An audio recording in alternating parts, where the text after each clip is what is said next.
नमस्कार, मंडल news bulletin में आपका स्वागत है। आइए पेश करते हैं आज के कुछ प्रमुख व मुख्य समाचार। महाराष्ट्र राज्य माध्यमिक व उच्च माध्यमिक शिक्षा मंडल द्वारा विगत फरवरी मार्च माह में ली गई कक्षा 12वीं की परीक्षा का परिणाम घोषित करने का काम अब अपने अंतिम चरण में है और संभावना जताई जा रही है कि 15 मई से पहले या 15 मई को ही कक्षा 12वीं की बोर्ड परीक्षा का नतीजा घोषित हो सकता है। गत वर्ष कक्षा 12वीं का परीक्षा परिणाम 21 मई को घोषित हुआ था। वहीं इस वर्ष राज्य में 11 फरवरी से 18 मार्च की कालावधि के दौरान कक्षा 12वीं की परीक्षा ली गई थी। बिल्कुल नए नवेले रहने वाले अमरावती विमानतल से कमर्शियल उड़ानों का सिलसिला कल 16 अप्रैल से शुरू होने जा रहा है। इस पल का अमरावती वासियों को विगत लंबे समय से इंतजार था। कल 16 अप्रैल को सुबह 11:30 बजे राज्य के मुख्यमंत्री देवेंद्र फडणवीस अपने दोनों उप मुख्यमंत्री अजित पवार व एकनाथ शिंदे, राजस्व मंत्री व जिला पालक मंत्री चंद्रशेखर बावनकुले, केंद्रीय नागरिक उड्डयन मंत्री नायडू व केंद्रीय राज्य मंत्री मुरलीधर मोहोल की उपस्थिति के बीच अमरावती के नवनिर्मित एयरपोर्ट का विधिवत लोकार्पण करने के साथ ही अमरावती मुंबई हवाई सेवा का शुभारंभ करेंगे। साथ ही इस समय अमरावती एयरपोर्ट पर साकार होने जा रही एयर इंडिया की फ्लाइट ट्रेनिंग अकादमी की ओर से डेमो फ्लाइट की उड़ान भी भरी जाएगी। इस समय स्थानीय जनप्रतिनिधियों सहित वरिष्ठ प्रशासनिक अधिकारी एवं अमरावती शहर सहित जिले के गणमान्य बड़ी संख्या में उपस्थित रहेंगे। कल से अमरावती विमानतल से नियमित विमान सेवा प्रारंभ होने जा रही है, जिसके लिए भाजपा नेत्री व पूर्व सांसद नवनीत राणा ने प्रधानमंत्री नरेंद्र मोदी, तत्कालीन विमानन मंत्री हरदीप सिंह पुरी व ज्योतिरादित्य सिंधिया, वर्तमान विमानन मंत्री किंजरापू राममोहन नायडू, राज्य के मुख्यमंत्री देवेंद्र फडणवीस और जिला पालक मंत्री चंद्रशेखर बावनकुले के प्रति आभार ज्ञापित किया है। राजापेट पुलिस थाना क्षेत्र अंतर्गत रविनगर परिसर में रहने वाले तीर्थ वानखड़े नामक 25 वर्षीय युवक पर बीती रात 3 लोगों ने जानलेवा हमला करते हुए उसे चाकू से सपासप वार कर बुरी तरह घायल किया, जिसके बाद इलाज हेतु शहर के निजी अस्पताल में भर्ती कराया गया। तीर्थ वानखड़े की आज सुबह 7 बजे इलाज के दौरान मौत हुई। ऐसे में राजापेट पुलिस ने हत्या का मामला दर्ज करते हुए जांच शुरू की और कुछ समय के भीतर ही अंबा विहार परिसर में रहने वाले रोशन पिंजरकर व चैतन्य पिंजरकर नामक 2 चचेरे भाइयों सहित सुरेश बघेकर नामक आरोपी को गिरफ्तार किया। इसके साथ ही ये जानकारी सामने आई कि शिव जयंती पर निकलने वाली शोभा यात्रा हेतु गठित शिव जन्मोत्सव समिति के अध्यक्ष पद को लेकर तीर्थ वानखड़े तथा रोशन पिंजरकर के बीच अदावत चल रही थी, जिसके चलते यह हत्याकांड घटित हुआ है। डॉक्टर बाबा साहब अम्बेडकर प्रतिमा सौंदर्यीकरण समिति द्वारा डॉक्टर अम्बेडकर की 134वीं जयंती निमित्त आयोजित सामूहिक अभिवादन कार्यक्रम में हिस्सा लेते हुए जिले के कांग्रेस सांसद बलवंत वानखड़े ने कहा कि हमें शहर तथा जिले के विकास को गतिमान करना है। विगत 15 वर्षों से डॉक्टर अम्बेडकर प्रतिमा सौंदर्यीकरण समिति द्वारा इरविन चौक पर सौंदर्यीकरण के लिए जमीन हस्तांतरण की मांग की जा रही है। इसके लिए सभी जनप्रतिनिधियों ने साथ मिलकर जमीन हस्तांतरण के विवाद को मिटाने हेतु प्रयास करना चाहिए। कल सोमवार 14 अप्रैल को इरविन चौक में डॉक्टर बाबा साहब अम्बेडकर की जयंती अवसर पर महामानव को अभिवादन करने हेतु आयोजित समारोह में अमरावती की विधायक सुलभा खोड़के ने कहा कि डॉक्टर बाबा साहब अम्बेडकर ने देशवासियों को समानता का अधिकार दिया और आधुनिक भारत की निर्मित में डॉक्टर बाबा साहब अम्बेडकर का योगदान काफी अहम है। इस समय विधायक सुलभा खोड़के ने अपने पति व विधायक संजय खोड़के तथा बेटे यश खोड़के के साथ मिलकर महामानव की प्रतिमा पर माल्यार्पण कर उनकी स्मृतियों का अभिवादन भी किया। अमरावती से वास्ता रखने वाले amateur kabaddi federation of India के महासचिव जीतू ठाकुर इस समय बिहार के दौरे पर है, जहां पर उन्होंने बिहार राज्य खेल प्राधिकरण के साथ एक समझौता ज्ञापन पर हस्ताक्षर किया, जिसके चलते बिहार में पहली बार महिला कबड्डी विश्व कप का आयोजन होगा। यह आयोजन बिहार के राजगीर में 1 से 10 जून तक चलेगा। इस समझौता ज्ञापन पर हस्ताक्षर करते समय भारतीय महिला कबड्डी टीम की कप्तान सोनाली विष्णु तथा उप कप्तान पुष्पा राणा भी उपस्थित थी। महाराष्ट्र प्रदेश कांग्रेस कमेटी के नवनियुक्त अध्यक्ष हर्षवर्धन सपकाल के आदेशानुसार पूर्व शिक्षा मंत्री वसंत पुरके ने आज निरीक्षक के तौर पर मालटेगड़ी के पास स्थित शहर कांग्रेस कार्यालय में कांग्रेस के शहर पदाधिकारियों की समीक्षा बैठक ली और संगठन में बड़े बदलाव के संकेत देते हुए कहा कि कांग्रेस सभी की है, जिसे मजबूत होना ही होगा। साथ ही उन्होंने कांग्रेस पार्टी की लंबी राजनीतिक यात्रा के उतार चढ़ाव को याद करते हुए कहा कि यह दौर भी जल्द ही बदलेगा और कांग्रेस एक बार फिर पूरी मजबूती के साथ देश की सत्ता में आएगी। भारतीय जनता पार्टी के ट्रांसपोर्ट सेल की महाराष्ट्र उपाध्यक्ष दर्शना प्रमोद जैन ने केंद्रीय मंत्री चिराग पासवान से विगत दिनों दिल्ली जाकर मुलाकात की और उनसे अमरावती संभाग के लिए क्षेत्र की फसलों पर आधारित बड़ा खाद्य प्रसंस्करण केंद्र मिलने हेतु निवेदन किया। इस समय उन्होंने केंद्रीय मंत्री से दीर्घ चर्चा करते हुए संभाग के किसानों के हितों में इस प्रकार के प्रकल्प नितांत आवश्यक होने की बात भी कही। शिवसेना उबाटा के पश्चिम विदर्भ संपर्क प्रमुख व सांसद अरविंद सावंत ने महायुति सरकार द्वारा घोषणा पत्र में कर्ज माफी का वादा पूरा करने आगामी 2 मई को सभी 6 जिलों के हजारों किसानों को साथ लेकर मोर्चा निकालने का निर्धार व आह्वान किया। वे आज दोपहर सांस्कृतिक भवन में पार्टी के निर्धार सम्मेलन को संबोधित कर रहे थे। इस समय संभाग से ठाकरे गुट वाली शिवसेना के पदाधिकारियों व शिवसैनिकों की अच्छी खासी उपस्थिती रही। मूळ मुद्दा जरी शेतकऱ्यांचा असला तरी देशामध्ये जे राजकारण सुरू आहे, आम्ही दोघेही लोकसभेत आहोत, जे डोळ्याने पाहतोय त्याला थोडा परामर्श घेणार आहे। आम्ही जेव्हा लोकसभेच्या वेळेला संजय जी म्हणालो संविधान खतरे में है, तर म्हणे तुम्ही नॅरेटिव्ह सेट करता, संविधान खतरे में है की नाही तुम्ही विचार। सहज पुढे म्हणाले पटकन बोलता बोलता की गेले ना जिल्हा परिषदेची निवडणूक होत, ना महानगरपालिकेच्या निवडणूक होत, मुंबई महानगरपालिकेची सुद्धा निवडणूक अजूनही झालेली नाही. लोकशाही जिवंत आहे का? तुम्हाला छोट्या छोट्या गोष्टी फार भावतात पडतात. आमच्या लाडक्या बहिणींना विनंती करतो, काय झालं ग बाई, ओवा इतके भाऊराया, वेड्या बहिणीची वेडी गमाया, या आमची बाया वेडी ठरली की नाही लक्षात घ्या.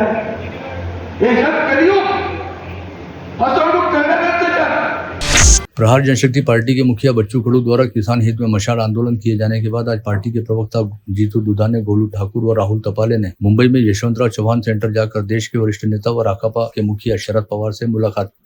कल अमरावती जिले के दौरे पर आ रहे राज्य के मुख्यमंत्री देवेंद्र फडणवीस के हाथों कुंडेश्वर रोड के मौजा बडनेरा सर्वे 29 में निर्मित अमरावती ग्रामीण पुलिस घटक की प्रशासकीय इमारत व निवास स्थान सहित सरकारी वाहनों का लोकार्पण किया जाएगा. ऐसी जानकारी ग्रामीण पुलिस अधीक्षक विशाल आनंद द्वारा दी गई. जिले के प्रकल्पग्रस्त किसानों की समस्याओं के लिए लगातार संघर्ष कर रही विदर्भ बलिराजा प्रकल्पग्रस्त संगठन द्वारा किए जाने वाले संघर्ष की बदौलत अब प्रकल्पग्रस्त किसानों को प्रति हेक्टेयर 5 लाख रुपए का अनुदान दिया जाएगा. इस हेतु कल 16 अप्रैल को संत ज्ञानेश्वर सांस्कृतिक भवन में धनादेश वितरण का कार्यक्रम आयोजित किया गया है, जिसमें राज्य के मुख्यमंत्री देवेंद्र फडणवीस के हाथों प्रकल्प प्रभावितों को धनादेश वितरित किए जाएंगे. तिवसा के भाजपा विधायक राजेश वानखेड़े के अमरावती व भातकुली तहसीलों हेतु बनाए गए जनसंपर्क कार्यालयों का उद्घाटन कल 16 अप्रैल को दोपहर 12 बजे मुख्यमंत्री देवेंद्र फडणवीस के हाथों जिला पालक मंत्री चंद्रशेखर बावनकुले की उपस्थिति में होगा. इस अवसर पर सांसद अनिल बोंडे तथा पूर्व सांसद नवनीत राणा प्रमुख रूप से उपस्थित रहेंगे. यह कार्यालय कठोरा रोड आनंदवाड़ी स्थित जय अम्बा अपार्टमेंट में शुरू होने जा रहा है. गर्मियों की छुट्टियों दौरान रेलगाड़ियों में होने वाली भीड़भाड़ को देखते हुए मध्य रेलवे द्वारा नागपुर से पुणे के बीच विशेष ट्रेन चलाई जा रही है. यह विशेष साप्ताहिक वातानुकूलित ट्रेन प्रत्येक रविवार को बडनेरा से रवाना होगी और सोमवार को सुबह 7:20 पर पुणे स्टेशन पहुंचेगी. गाड़गेनगर स्थित श्रीपद फाउंडेशन के स्पर्धा मार्गदर्शन केंद्र में डॉक्टर बाबा साहब अम्बेडकर की जयंती कार्यक्रम का आयोजन किया गया. इस अवसर पर सतीश तराल ने कहा कि डॉक्टर अम्बेडकर परिवर्तन के अशोक चक्र थे, जिन्होंने देश को नई दिशा दी. विदर्भ में अकोला व वाशिम को छोड़कर अन्य स्थानों पर हल्की बारिश होने की संभावना है. गरज के साथ बौछार होने का अनुमान मौसम विज्ञानी अनिल बंड द्वारा जताया गया है. विदर्भ यूथ वेलफेयर सोसाइटी द्वारा संचालित रामराव देशमुख कला, इंदिरा कापड़िया वाणिज्य व न्यायमूर्ति कृष्णराव देशमुख विज्ञान महाविद्यालय के विद्यार्थियों द्वारा विगत दिनों महिंद्रा एंड महिंद्रा कंपनी के नागपुर के ऑटोमोबाइल उत्पादन यूनिट को भेंट दी गई. टोपेनगर निवासी समीक्षा संजय सेंडे का पंजाब नेशनल बैंक में प्रोबेशनरी ऑफिसर के तौर पर चयन हुआ है. समीक्षा ने इस साल शानदार अंक प्राप्त करते हुए IPBS द्वारा ली जाने वाली परीक्षा उत्तीर्ण की, जिसके चलते विधायक रवि राणा ने समीक्षा सेंडे का उसके घर पर जाकर सत्कार किया. पैराडाइज कॉलोनी निवासी प्रतिष्ठित नागरिक इद्रिस भाई भानपुर वाला के निवास स्थान पर गत रोज ईद मिलन का कार्यक्रम आयोजित किया गया था, जिसमें प्रमुख अतिथि के रूप में उपस्थित विधान परिषद सदस्य संजय खोड़के तथा राष्ट्रवादी कांग्रेस पार्टी अल्पसंख्यक सेल के प्रदेश उपाध्यक्ष व पूर्व उप महापौर शेख जफर का शॉल पहनाकर भावपूर्ण स्वागत किया गया. साथ ही इस समय दाऊदी बोरा समाज द्वारा सेव द स्पायरो अभियान के तहत पंछियों को दाना व पानी उपलब्ध कराने हेतु तैयार किए गए बर्ड फीडर का भी उपस्थितों को वितरण किया गया. साबनपुरा मित्र परिवार की ओर से ईद मिलन का कार्यक्रम आयोजित किया गया था, जिसमें विधान परिषद सदस्य संजय खोड़के व उनके बेटे यश खोड़के प्रमुख रूप से उपस्थित थे. इस समय सभी मौजूद गणमान्यों ने खोड़के पिता पुत्र का शानदार स्वागत किया. सिंधी समाज के आराध्य अमर शहीद संत कंवरराम साहिब की 140वीं जयंती महोत्सव निमित्त रविवार को सिंध युवा मंच द्वारा आयोजित संत कंवरराम टिप टॉप टूर्नामेंट में कुल 8 टीमों ने हिस्सा लिया. 2 ग्रुप में टीमों ने अपने अपने ग्रुप में बेहतरीन प्रदर्शन किया. अंक तालिका में बढ़त बनाने वाली स्पोर्ट्स क्लब टाइगर व स्पोर्ट्स क्लब लॉयंस की टीमों के बीच फाइनल मुकाबला खेला गया. वॉलीबॉल की तरह खेले जाने वाले इस टिप टॉप टूर्नामेंट का फाइनल मुकाबला जीतकर स्पोर्ट्स क्लब लॉयंस की टीम ने जीत हासिल की और इस साल की टूर्नामेंट ट्रॉफी अपने नाम पर की. सिंध समाज के आराध्य व अमर शहीद संत कंवरराम की 140वीं जयंती अवसर पर रविवार को सिंध युवा मंच द्वारा भव्य रक्तदान शिविर का आयोजन किया गया था, जिसमें 60 रक्तदाताओं ने स्वयं स्फूर्त रूप से रक्तदान किया. भानखेड़ा मार्ग स्थित संत कंवरराम धाम में रविवार की शाम 7:30 बजे इस रक्तदान शिविर का आयोजन हुआ था. राज्य परिवहन महामंडल के अमरावती विभाग में गर्मी के मौसम दौरान होने वाली यात्रियों की भीड़भाड़ को ध्यान में रखते हुए बसों की फेरियां बढ़ाने के साथ ही अतिरिक्त बसें चलाने का निर्णय लिया गया है. इसके चलते 15 अप्रैल से 26 जून के दौरान राज्य परिवहन निगम की 20 बसें अमरावती विभाग के आगारों द्वारा अतिरिक्त रूप से चलाई जाएंगी. तिवसा थाना क्षेत्र में आने वाले मोजरी मार्ग पर पुलिस वाहन व ट्रक के बीच पेट्रोल पंप के पास हुई दुर्घटना में एक दुपहिया सवार की मौत हो गई. हादसे में मारे गए युवक का नाम तिवसा निवासी जीतू अलसपुरे बताया गया है. सिंधुनगर घाट थाना क्षेत्र के रामकिशोर परिहार की हत्या करने के लिए मुख्य सूत्रधार कपिल परिहार ने 3 नाबालिगों को 70,000 रुपए की सुपारी दी थी, लेकिन इस हत्या के बाद कपिल ने उन्हें केवल 7,000 रुपए ही दिए थे. यह बात जांच में सामने आई. सुपारी दिए जाने की जानकारी सामने आने के बाद सभी 3 नाबालिगों को कब्जे में लिया गया है. पथरोड के वार्ड क्रमांक 4 में अग्रवाल प्लॉट निवासी राजेश वाजपेयी के घर पर बीती रात 2 से 2:30 बजे के दौरान अज्ञात चोरों ने घुसकर 27,500 रुपए की नगद रकम सहित सोने चांदी के आभूषणों पर हाथ साफ कर दिया। जिस समय यह घटना घटित हुई तब घर के सभी सदस्य गहरी नींद में सोए हुए थे। घटना स्थल के पास ही संतरा मंडी में लगे सीसीटीवी कैमरे के फुटेज में सभी चोर दिखाई दिए हैं। 3 दिन पूर्व 12 अप्रैल को चांदू रेलवे तलेगांव मार्ग पर सातेवाल फाटा के निकट जिला परिषद शाला धानोड़ी की मुख्याध्यापिका सुनीता पाटिल सुबह स्कूल जाते समय हुए हादसे में गंभीर रूप से घायल हो गई थी, जिसके बाद सुनीता पाटिल को इलाज हेतु अमरावती रेफर किया गया था, जहां उन्होंने इलाज के दौरान 14 अप्रैल की शाम 7 बजे दम तोड़ दिया। सुनीता पाटिल के मरणोपरांत उनके पिता व बेटी ने नेत्रदान किया। दोपहर में शोकाकुल वातावरण में उनकी अंत्येष्टि की गई। इस समय उनकी बेटी तनुश्री ने अपनी मां की चिता को मुखाग्नि दी। डॉक्टर बाबा साहब अम्बेडकर जयंती के उपलक्ष्य में इरविन चौक में पोस्टर लगाने को लेकर हुए विवाद ने हिंसक रूप लिया। 2 युवकों ने मिलकर एक युवक पर हमला किया और उसकी पिटाई की। साथ ही इस दौरान एक आरोपी ने युवक के गले से 12 ग्राम की सोने की चेन भी झपट ली। गाड़गनगर पुलिस मामले की जांच कर रही है। अचलपुर तहसील के परसापुर गांव के पास आशुतोष बर्डिया के डामर मिक्सर प्लांट में सोमवार को दोपहर के समय अचानक भीषण आग लगी। इस घटना में लाखों रुपए का माल जलकर खाक हो गया। जानकारी मिलते ही अचलपुर नगर पालिका के अग्निशमन दस्ते ने मौके पर पहुंचकर आग पर काबू पाया। गाड़गनगर थाना क्षेत्र के पत्रकार कॉलोनी के विलासनगर चौक पर सोमवार 14 अप्रैल को सड़क पर खड़ी मारुति कार के गैस किट में आग लगने से पूरी कार जलकर खाक हो गई। इस आग में कार मालिक को करीब 3 लाख रुपए का नुकसान हुआ। बैरागढ़ स्थित तापी घाट से रेती की अवैध ढुलाई कर धारनी शहर की ओर आ रहे 4 ट्रैक्टर पकड़े जाने से रेत तस्करी का मामला उजागर हुआ। यह कार्रवाई धारनी पुलिस द्वारा की गई। इस कार्रवाई में करीब 24.5 लाख रुपए का माल जब्त किया गया। परतवाड़ा पुलिस थाना क्षेत्र अंतर्गत दरियाबाद में रहने वाली 24 वर्षीय विवाहिता को शारीरिक व मानसिक तौर पर प्रताड़ित करते हुए उसे 3 बार तलाक कहकर तलाक दे दिया गया, जिसे लेकर महिला की ओर से मिली शिकायत के आधार पर परतवाड़ा पुलिस ने उसके पति व ससुरालियों के खिलाफ पारिवारिक प्रताड़ना का मामला दर्ज किया।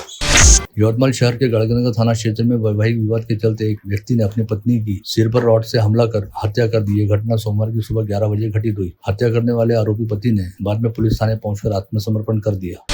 खुद को मंत्री गिरीश महाजन का वाहन चालक बताते हुए मंत्री के मार्फत रेलवे में नौकरी लगाकर देने का झांसा देते हुए 5 लोगों की टोली ने 2 चचेरे भाइयों के साथ 28,50,000 रुपए की जालसाजी की, जिसे लेकर मिली शिकायत के आधार पर खंडावला पुलिस थाने में एक महिला सहित 5 लोगों के खिलाफ धोखाधड़ी व जालसाजी का मामला दर्ज किया गया।